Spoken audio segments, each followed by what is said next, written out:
तुझी थोर देव तू सदावर, जगण्याचं मोल दे ग चरणी साकड, बळ दे ग जिव्हाऱ्यात हेच मागण, जगण्याचं मोल दे ग चरणी साकड.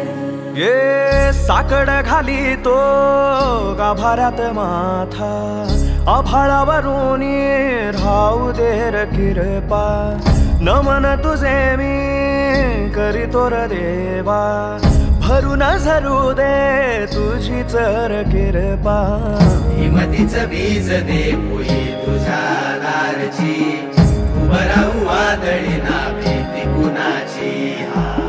साथीला तू राहू मी वाट चालतो, खडतर वागडी असो दूरची.